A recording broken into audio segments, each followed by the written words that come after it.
noticias internacionales de este día jueves 14 de julio. Bueno, usted tocó, Freddy, por ahí, así de refilón.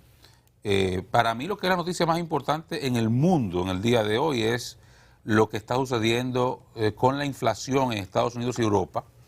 En Europa la proyección es a un 10%, ya España está en un 10%, el resto de la zona euro va en cualquier momento a ponerse en el 10% anualizado, niveles que no se registran en Europa desde los años 80, y lo mismo en Estados Unidos, 9.2, 9.3 están los niveles de inflación, y en números que tampoco se ven del año 1981. He dicho que en el año 1981 esos niveles de inflación, entre otras cosas, se llevaron de encuentro el gobierno de Jimmy Carter.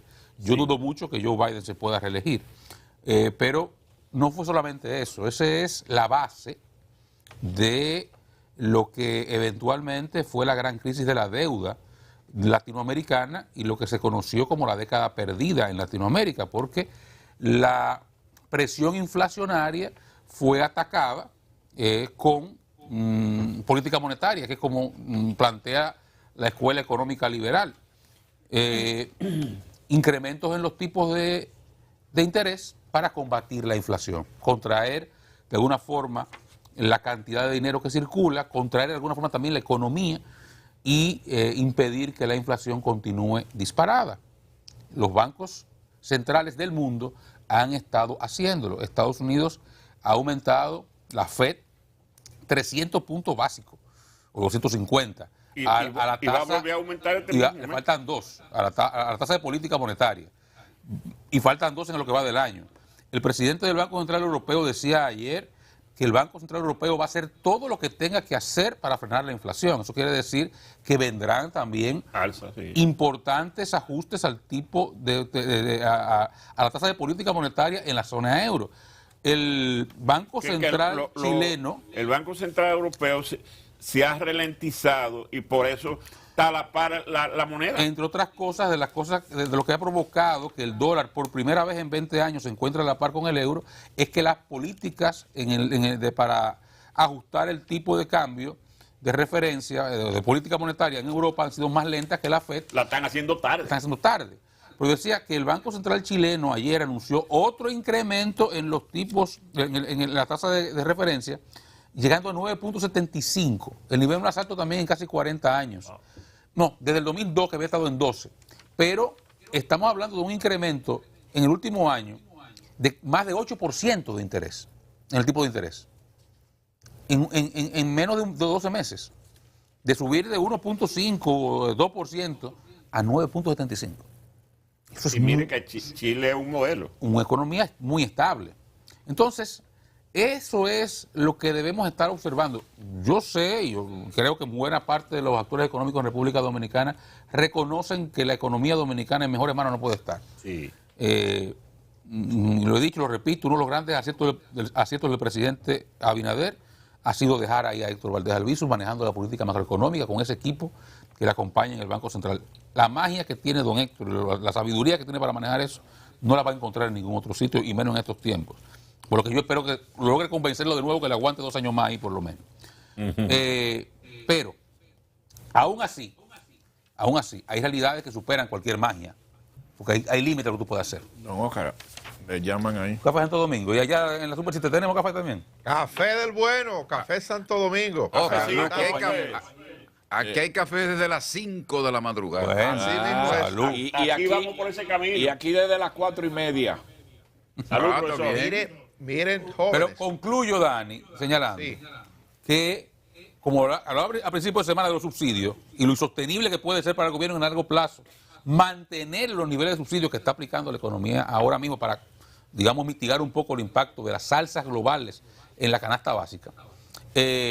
¿Hasta qué punto puede también el Banco Central, aplicando política monetaria, contener los niveles de inflación sin que lleguemos al punto de una ralentización importante en la economía y su crecimiento, impactando los niveles de financiamiento privado, impactando la cantidad de dinero que circula en las calles de forma importante, limitando la liquidez a un punto en el cual ya comienza a resentirse la actividad económica? Entonces tenemos retos importantes por delante, que no son solamente locales, que son de factura internacional. Sí, sí. Fíjense lo que está pasando en el mundo. Y por eso, usted tocaba de refilón ahí la inflación 2 o 3 veces.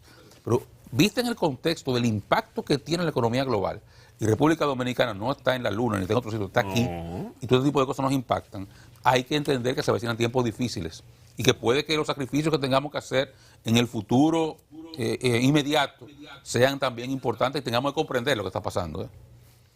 Adelante, Dani. Bueno, Oscar, que esa observación final era más o menos lo que yo quería destacar. Lo que está ocurriendo en el mundo es como para que le pongamos caso. Nosotros no estamos fuera del contexto, nosotros no estamos en un espacio distinto a un país que tiene relación con el resto del mundo. Y lo que ocurre, dice por ejemplo una expresión popular, que cuando Estados Unidos tose a nosotros nos da una gripe fuerte.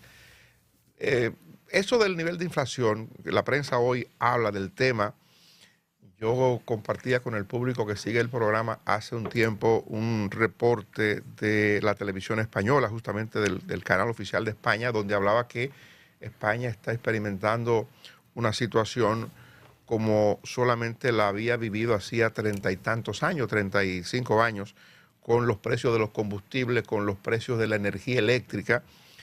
Y todo este cuadro, todo el esquema en que se desarrolla el mundo hoy, los desafíos en materia económica, lo que está pasando con esto de la inflación, cómo le altera la vida a la gente. Yo creo que en el caso concreto de República Dominicana pudiéramos llegar un momento de complicaciones serias, y yo digo, frente a esto lo único que hay que pedirle a la gente es que lo entienda. No quisiera que llegue el día o que llegue el momento en que el líder del país, que es el presidente de todos los dominicanos, hoy día se llama Luis Rodolfo Abinader Corona, no quisiera que llegue el día en que él haga un discurso como uno que escuchamos una vez, que nos llenó de pesimismo cuando decía un presidente, y lo peor no ha pasado. Yo no quiero escuchar eso. Yo quiero un discurso que convoque al optimismo, pero que también sea real.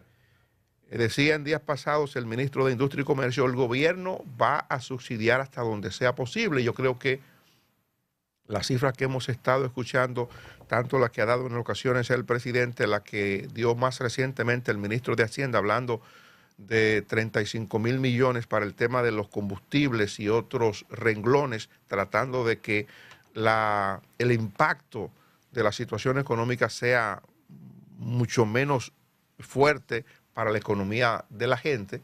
Eso está ahí y eso ha estado ocurriendo, y a uno le alegra saber que el gobierno hace el esfuerzo que hace para que esto sea menos difícil, pero es un asunto de responsabilidad para quienes tienen la tarea o el deber de informar al país, para quienes usamos estos medios de manera habitual porque es nuestro trabajo. Es una tarea de responsabilidad incluso para la clase política, para orientar de manera responsable a la población. Uno sabe que los políticos en buena parte del mundo, y sobre todo aquí en República Dominicana, con el propósito de sacar capital político, de ganar espacio, de ganar adeptos, tuercen la realidad. Y probablemente sea más fácil decir que lo que está ocurriendo hoy es un asunto de impericia del gobierno, que es un asunto de incapacidad del equipo que gobierna. Eso puede decirse, un político de oposición lo puede plantear, pero creo que a nosotros nos toca, al margen de si el gobierno se beneficia, a nosotros nos toca de manera responsable decirle a la gente qué es lo que está ocurriendo, este tipo de situación que se está viviendo en el mundo, lo que pasa en República Dominicana con el precio, por ejemplo, de los combustibles, lo que está pasando en los Estados Unidos, donde el combustible se vende más caro que como lo pagamos en República Dominicana, que no producimos petróleo. Estados Unidos, yo lo repito, es uno de los países mayor productor de petróleo en el mundo. El mayor productor de petróleo del mundo al día de hoy. Entonces creo que a nosotros nos toca ese trabajo un poco incómodo, porque lo más cómodo para gente que genera opinión es ir siempre contra el gobierno y culpar al gobierno de lo malo, y culpar al gobierno de que es un inepto, y culpar al gobierno de que no es eficiente. Yo quiero decir que, siendo responsable, al país hay que comunicarle que esto que se nos presenta hoy no es un asunto de responsabilidad del gobierno, y que todo lo contrario, el manejo de la economía, que no es un asunto de ahora. Estamos cosechando hoy la planificación económica que el país ha tenido en años. Entonces creo que es un asunto de responsabilidad para nosotros, para lo que hacen el trabajo que hacemos nosotros, decirle al país que esto no es exclusivo de República Dominicana, y que por el contrario El gobierno está haciendo un esfuerzo extraordinario que hay que reconocerle para que las cosas vayan menos mal. Don Dani, nos vamos a la pausa, no sin antes felicitar nuevamente al... Parece que usted está opuesto, parece que usted se opone a lo que yo estoy planteando, Luisín. No, de ninguna manera, que me hicieron una seña no tiene aquí. tiempo, para decir Me todo lo que quiere hicieron decir. una seña aquí de subir. Tenemos Es una broma mía. aquí Es al una profesor broma. Rafael Santos Badía, director del Infotec. Y como yo estoy en su asiento aquí, me hicieron una seña y cuando usted le hacen la seña, hacen lo que yo estoy haciendo, yo me estoy llevando de usted. Ahora, Saludo al usted, profesor Santos. y usted se opone a que le diga que Samuel Pereira recibió el premio ayer en Londres. ¿Usted está en contra de eso? Ah, pero qué interesante, qué interesante. Estaba allá en Londres. Sí, en Samuel. Londres el banco recibió el galardón de la entidad que otorga al Banco de Reserva esa condición. Euromoney, Euromoney, Pero hay mejor un banco problema, dominicano. el mejor hay un banco dominicano, y como tal fue a recibir eso ayer. Sí. hay un problema, Luisín, y no hay ahí para pagarle un ticket a una gente para que vaya como periodista a reportar eso desde allá. Un equipo, un equipo. Así, fue con un cosa que le tomaron. Este ahí. picapiquismo público, ¿qué está pasando? Pueden mandar un Adelante, equipo. Luisín. Eso es de niñoso. Bueno, nos vamos a la pausa. Está aquí Y ya él anda ahí. con nosotros, Rafael Santos Badía, con quien vamos a conversar en breve. Nosotros regresamos. Interesante esta entrevista con Rafael Santos Badía, director de Infotec. Hoy mismo a las